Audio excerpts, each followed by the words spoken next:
We are in a time and in a world where we have forgotten common sense fairness. Remember how we started messy evolution? Well, this is part of messy evolution.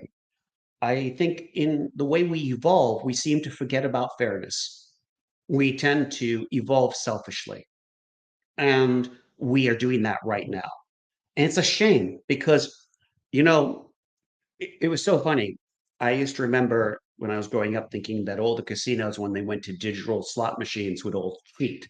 Wow, I mean, you can't see, there's no gears, and you can't have a guy check to see if the machine has some suspicious gears in it that are rejigging the ratio of how many times the machine says you've won.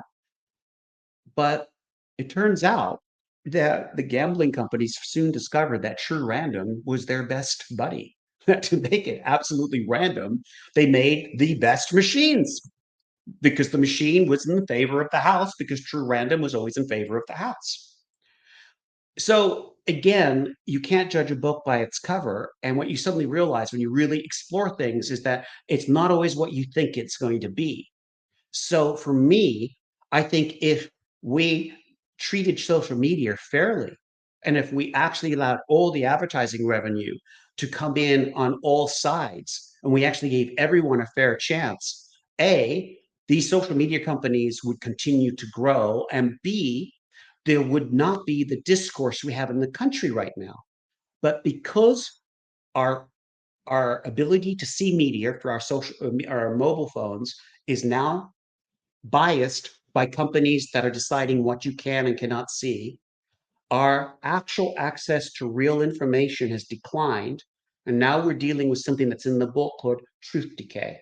And I don't want to go into truth decay too much tonight because that's a topic all by itself. But that's what this is really about.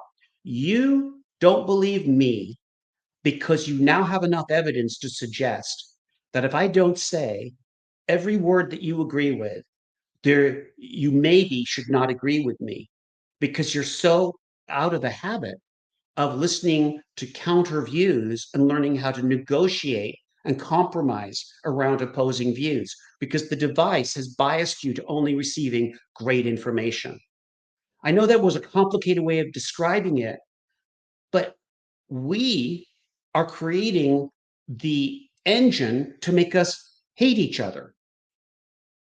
We have to start talking to each other. We have to break this monopoly of thought by engaging in what we're doing tonight. And I don't want you to agree with me. Just listen and then decide and then have your voice and let it be heard so we can all benefit from it. So true, so invaluable.